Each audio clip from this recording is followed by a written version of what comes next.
கிறிஸ்துவுக்குள் பிரியமான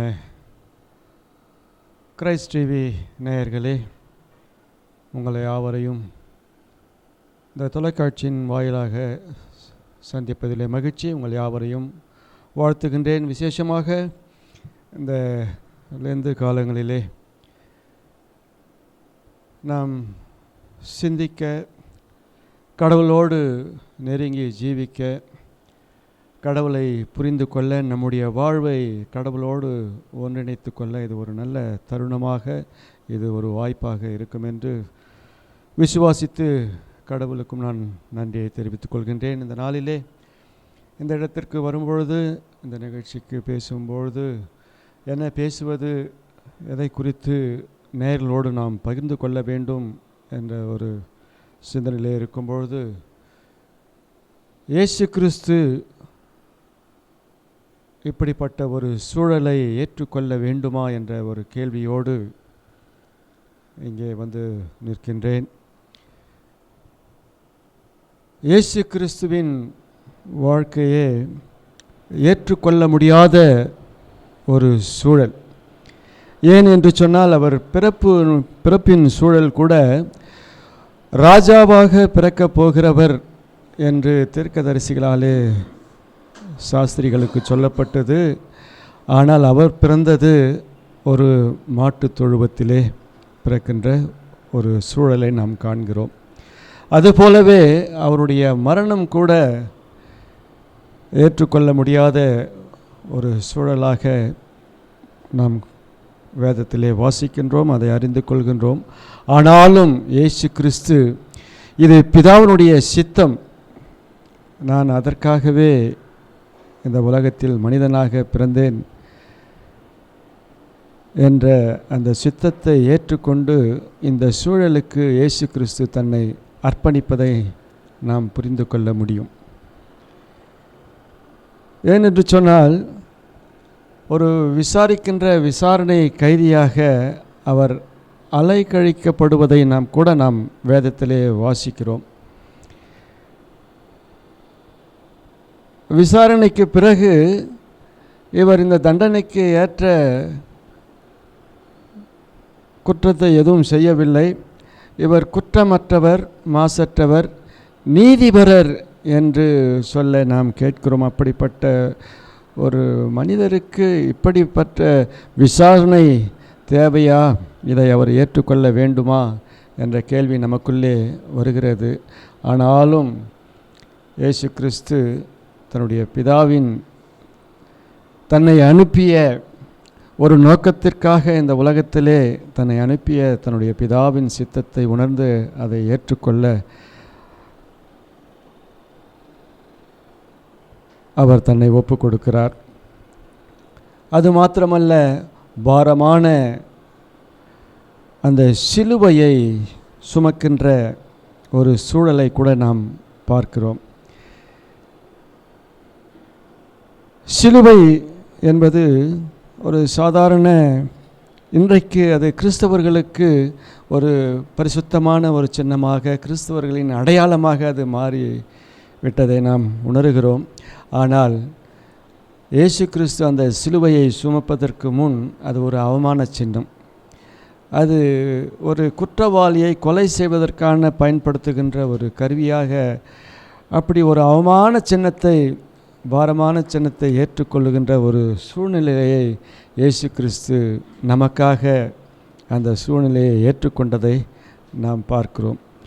இந்த லெந்து நாட்களிலே இதை குறித்து நாம் யோசிக்க வேண்டும் என்று சொன்னால், இயேசு கிறிஸ்து அப்படி ஒரு சூழலை, அந்த சூழ்நிலையை ஏற்றுக்கொண்ட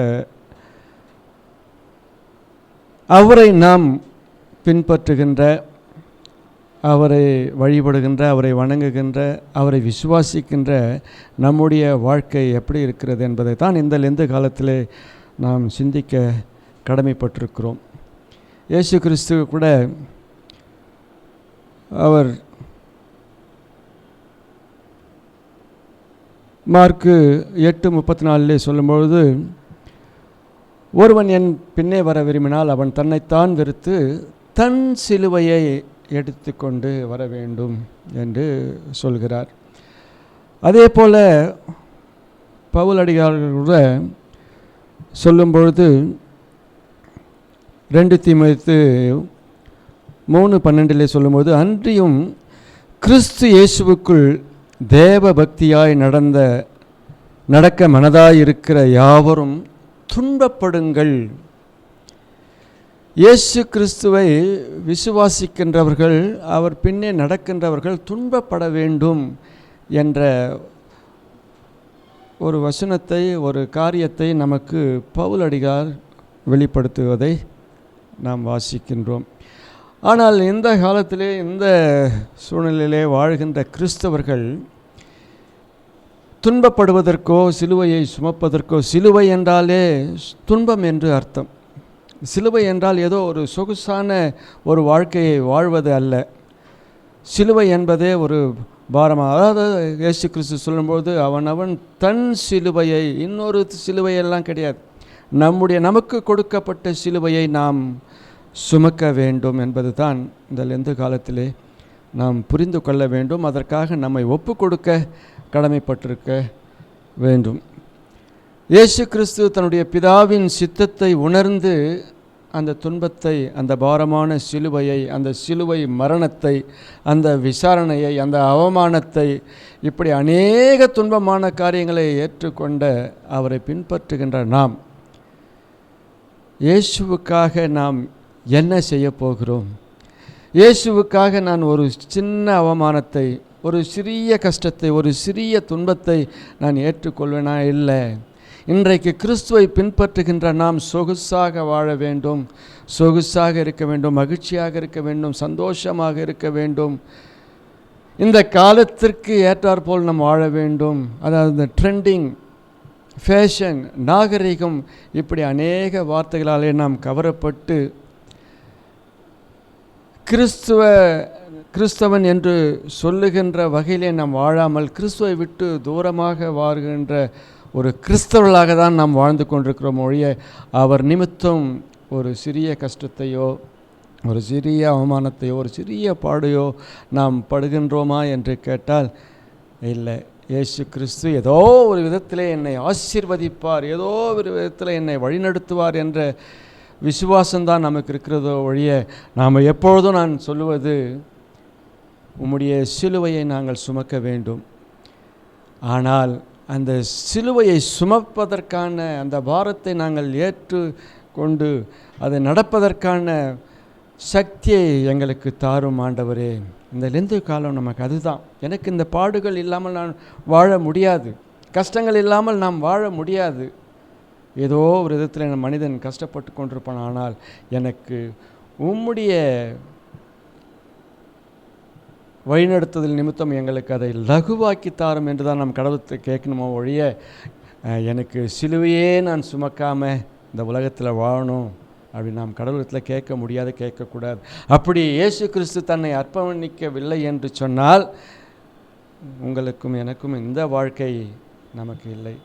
அவர் நம்முடைய பாவங்களுக்காக, நம்முடைய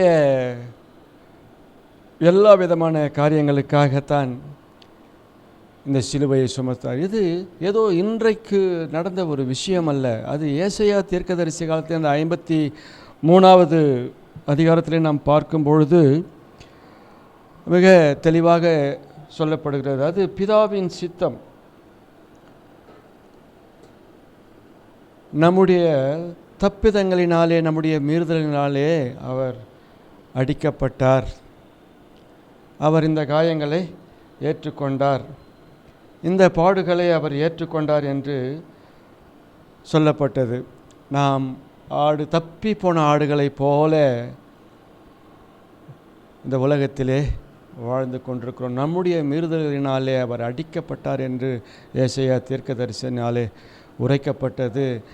அந்த சித்தத்தை உணர்ந்துதான் இந்த பாடுகளை கூட, இந்த சூழலை கூட இயேசு ஏற்றுக்கொண்டார். ஆனால் நாம் அந்த சூழலை வெறுக்கின்றவர்களாக, நமக்கு வரும்பொழுது அந்த சூழலை வெறுக்கின்றவர்களாக, பிதாவின் சித்தத்தை, கடவுளின் சித்தத்தை உணராதவர்களாக நாம் எப்பொழுது கஷ்டங்களை வெறுக்கிறோமோ, எப்பொழுது நாம் பாடுகளை வெறுக்கிறோமோ, அப்பொழுது பிதாவின் சித்தத்தை உணராதவர்கள் என்று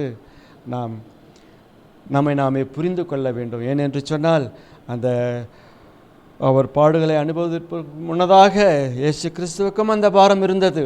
அந்த வியாழன் அன்று இரவிலே அவர் கெத்செமனே தோட்டத்திலே போய் ஜெபிக்கும் பொழுது கூட, பிதாவே, இந்த பாத்திரம் என்னை விட்டு நீங்க கூடுமானால் நீங்கட்டும், ஆனால் என் சித்தத்தின்படி அல்ல, உமது சித்தத்தின்படியே அது ஆக கடவுது என்று தன்னை ஒப்பு கொடுக்கிறார்.